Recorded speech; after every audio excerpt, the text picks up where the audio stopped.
헤비메탈의 태풍이 너무 크게 불어서 어, 직접 기타, 베이스 드럼을 잡고 연주하는 플레이어들이 천편일률의 하드락 일변도로 빠져버렸고, 그런데 우리나라의 정서상으로는 그룹 사운드까지는 감당할 수가 있어도 하드록 헤비메탈을 수용하기에는 대중하고는 거리가 너무 멀어져 버려서 일제히 수면 밑으로 들어간 것 같아요. 심지어는 대학교에 있는 대학교 서클 밴드가 학내 공연을 해도 모든 연주 넘버가 헤비메탈인 그런 시대가 돼버린 적이 있었거든요. 그러니까 종로 파고다 극장에 있는 머리 긴 애들의 레파토리나 머리가 짧은 대학교 락밴드의 레파토리나 똑같이 디퍼플하고 레드제플린을 연주하고 마이클 쉔커를 연주하고 막 이랬으니까 그 음악들이 일반 대중가요의 히트곡으로 연결이 되지 않는 거리가 좀 멀어지는 시기가 됐달까요? 그러면서 밴드의 숫자는 더 많아졌다고 보이거든요, 오히려. 송골매 시대보다.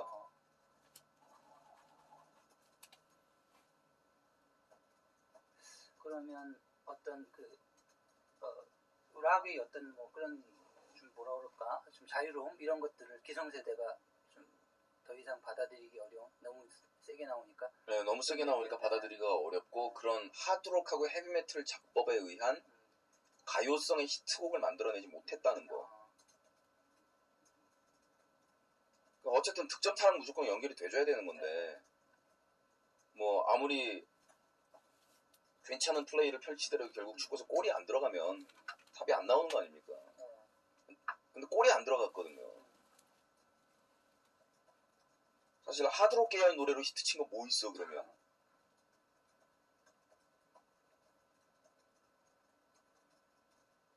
사실 뭐 김수철 씨 같은 경우에도 이제 잠깐 또 가요 쪽으로 돌아섰다가 이제 국악 또 접목하는 쪽으로 가고 했으니까. 근데 이제 그런 또 밴드가 주류로 다시 부상하게 된 또 계기가 또 88년 대학가요제였던 셈인데 그때 뭐 정말 화려하게 또 밴드가 부활한 거 아닙니까? 그때 얘기로. 근데 그때 대학가요제에서 밴드가 대상을 받은 게 거의 이제 79년이었나? 70. 네, 뭐 십몇 년 만이었다고 들었어요. 근데 처음 어떤 그때 나갈 때 그 분위기는 어떻게 좀 기대는 하셨습니까? 그때 뭐 그때 조용필 아니요. 뭐 이런 심사위원으로 조용필 씨가 나온 건 결과적으로 우리한테 럭키하게 작용한 건데 그걸 우린 전혀 몰랐고요.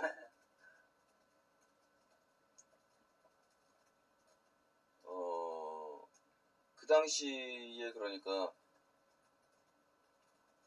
그룹 사운드가 죽은 다음에도 대학가요제가 일정 기간 동안 공식처럼 지키고 있었던 게 솔로나 듀엣 대상, 그룹 사운드 금상 요게 잠시 유지가 되더니 그 다음엔 그룹 사운드는 곁다리거나 동상 이 공식이 굳어진 다음이었어요.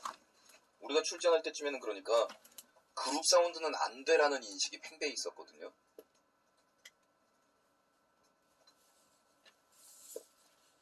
게다가 또 묘한 일이 87년도 대학가요제가 MBC에서 굉장히 축소시켜서 행사를 치렀는데 그 이유가 87년도에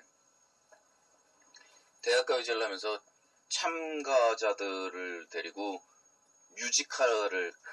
간이 뮤지컬을 만들어서 대학가요제 중간에 있는 프로그램 이런 것들을 기획을 했던 모양인데 그 내용이라든가 이런 것들이 너무 마음에 안 든다고 출전자들이 뭉쳐서 반항을 했던 모양이에요. 그 당시에 출전자들의 얘기가 뭐였냐면 이 대학가요제가 노태우가 대통령 된 거에 대한 축하 공연처럼 되고 있다. 그들의 주장이 옳았는지 글렀는지 저로서는 지금은 확인할 길이 없습니다.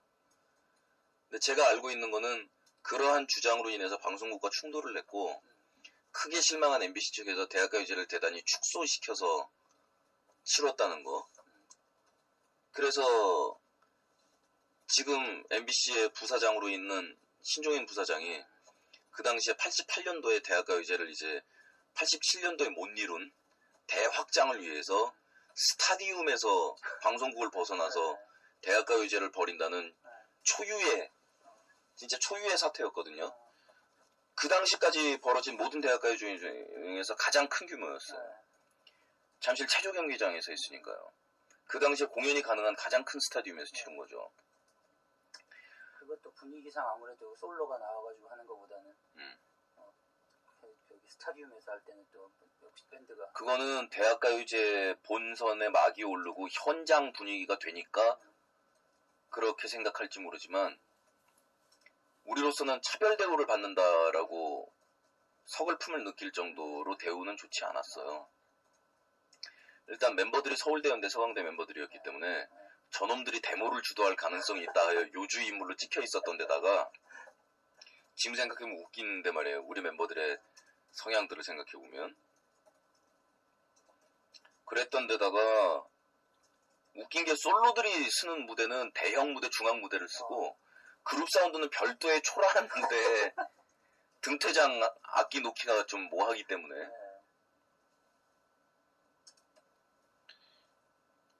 그래서 무한궤도가 올라간 그 별도 무대는 모니터 시스템도 빈약하고 멤버들이 발 놓을 때도 참 빈약한 조그만 무대를 올라갔고 솔로들은 큰 무대로 올라갔어요. 그런저런 분위기상 이제 참가자들은 주병선의 대상 가능성을 거의 9대1의 배당으로 보고 있었는데 현장에서 대역전승을 거둔 거죠. 관객들을 잡았어요. 그러니까 심사위원도 심사위원들 마음에 들었겠지만 일단 무한궤도가 대상을 탔던 이유는 관객을 장악했어요.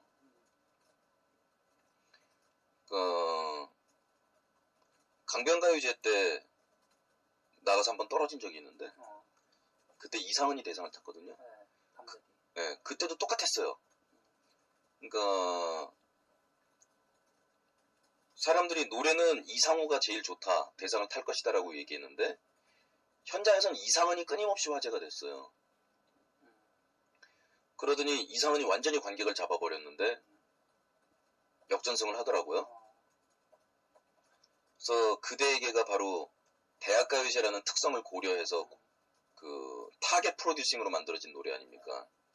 첫째, 전주부터 화려하게 치고 들어가야 된다. 무조건 전진 돌격 대형으로 시작부터 돌격한다. 그 다음에 곡이 좀 특이해야 된다. 하지만 노래 자체는 단순하다.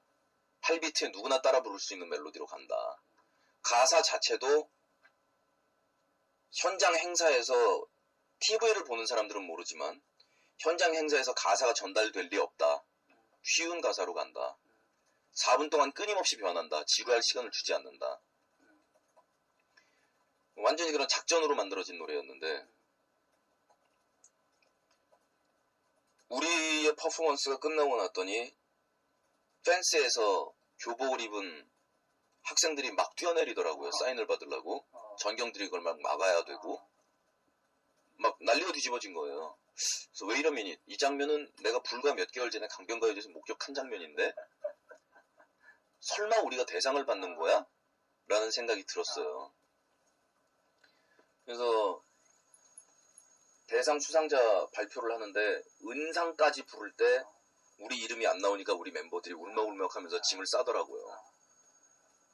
근데 은상까지 안 나오니까 저는 처음에 사실 저도 동상을 기대하고 있었거든요. 은상까지 불렀는데 안 나오니까 갑자기 간이 확 붙더라고요. 만일 금상에 우리 이름이 안 나오면 분명히 대상일 것이다. 금상에서 우리 이름이 그래서 저는 나오지 않기를 간절히 바랬는데 우리 이름이 안 나왔어요. 현장 분위기로 봐서는 상을 안 받고 집에 갈 분위기가 아니었거든요, 절대로. 그래서 금상을 받은 다음에 저는 여유있게 18 대상을 받다니 이럴 수가. 그래서 저는 대상 발표 났을 때 의자에 침착하게 앉아 있었어요. 사람들은 막 펄쩍펄쩍 뛰고 막 그랬던 TV에 중계됐던 모습이 저라고 생각하는데 그건 베이스 친 조영곤이고 둘이 복장하고 헤어스타일이 똑같은 사람들이 헷갈린 거고 저는 느긋하게 앉아서 거만하게 걸어 나갔습니다.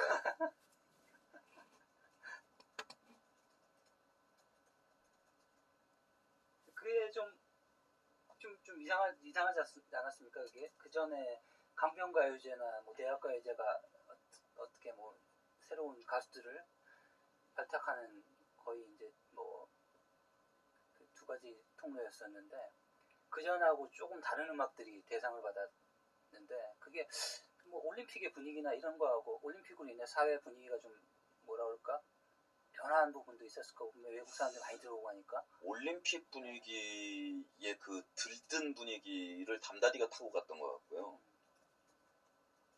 대학가요제는 올림픽의 열기가 끝난 다음이었으니까. 근데 이제 좀 뭔가 야로가 있는 게 아니냐라는 의심을 받았던 것이 무한궤도가 연주할 때 우리가 16번이고 조명이 엄청나게 화려하게 쏟아졌거든요. 나중에 얘기를 들어보니까 88 올림픽 때 사용됐던 조명 장비가 렌탈 기간이 종료되기 직전에 MBC에 남아 있었던 모양이에요. 그걸 총동원해서 체조 경기장에 깔았는데 사람들이 그 당시 그 분위기를 이해 못해요. 그러니까 올림픽 분위기라는 게 아무런 상관이 없는 게 말이죠. 그 당시 가요계는 히트곡 무조건 발라드였어요. 그래서 출전 엔트리 16개 팀 중에서 14개 팀이 발라드를 부르는 사태가 벌어진 거예요. 관객들은 지루하죠. 거기다 조명 기사가 이 조명을 쓸 일이 없네. 핀 조명밖에 쓸 일이 없는 거예요. 다 솔로가 나와가지고 다 발라드를 부르니까 솔로의 발라드인데 뭘 돌릴 겁니까 조명이. 그래서 이를 악물고 있다가 무한궤도가 나올 때 모든 조명을 올인해버린 거죠. 이거 뭐 기왕 남은 거 써야 되는 거 여기 확실히 쓰자. 거기다가 솔로들이 응원단이 와봐야 몇 명이나 오겠어요. 또 지방대학 학생들 응원단 상경해봐야 몇 명이나 올 수 있겠어요. 근데 우리는 서울에 캠퍼스가 있는 학교에 3개 학교의 연합그룹 사운드였기 때문에 우리 응원단 숫자가 꽤 많았어요. 애들이 폭죽도 준비해오고 관객석에서 난리 바람을 잡았어요. 거기다 심사위원들이 조용필과 그리고 그 당시에 위명을 휘날리던 위대한 탄생 출신들의 편곡자들.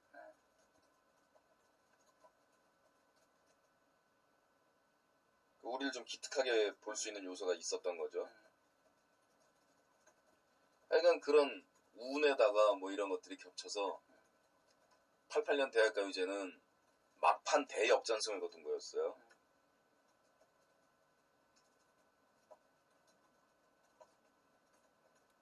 그걸 또 그 키보드 멜로디 부분을 문방구에서 사실 멜로트론으로 작곡을 멜로트론은 전락에 비싼 거고 멜로디언이죠. 멜로디언. 맞아 멜로디언으로 작곡했다는 얘기를 또 신문에 났는데 그 이불을 뒤집어 쓰고 또 아버님이 혼내실까봐 그래도 그때 작곡은 여름에 하신 건가요? 아니요. 그게 대학가요제 나가기 직전쯤에 그러면 했어요. 겨울 가까울 때 대학가요제 하시면 그래서 다행이었는데 여름이었으면 더워가지고 근데 어쨌든 그때만 하더라도 어떤 대중들이 좀 뭔가 변화나 이런 걸 기대하는 부분들이 뭐 그 이후로 90년대까지. 근데 지금 대중들은 거의 뭔가 변화하려고 그러면 막 오히려 화를 내고 뭐 자기들이 낯선 거에 대해서 막 그러지 않습니까? 그러다 보니까 음악적으로도 예전에 뭐 이렇게 신해철 넥스트 하면 뭔가 새로운 걸 기대하고 뭔가 새로운 게 나왔었고 그런데 그런 점들이 또 지금 대중들한테는 뭐라 그럴까 좀 불편하다고 할까요? 뭐 그런 부분이 있는 것 같은데. 일단 신해철의 노래를 듣는다는 것 자체가 불편하대요. 그건 정치권에 있는 어떤 형한테 내가 얼마 전에 들은 얘기인데 특히나 지금의 30대가 네 노래를 듣는다라는 거는 불편하다. 왜냐면 자기들은 변했는데 너는 변하지 않았기 때문에. 그래서 형 나도 변했는데 그랬더니 서로 낙차 폭이란 게 다르지 라고 얘기하더라고요.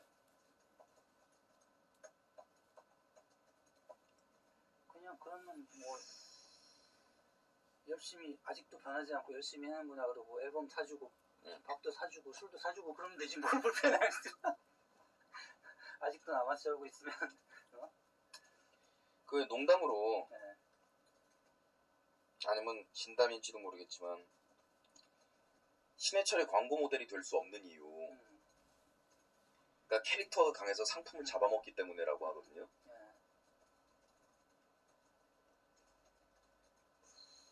그 광고 용어로 뭐가 있던데 설명은 들었는데 제가 까먹었어요. 그러니까 광고에 제가 출연을 하면은 사람들이 신해철을 봤다라는 거는 강렬하게 기억하는데 네. 제가 뭘 선전했는지를 기억을 못한다 그럴 그러더라고요. 수도 있죠. 근데 지금 음악도 그런 딜레마가 좀 있어요.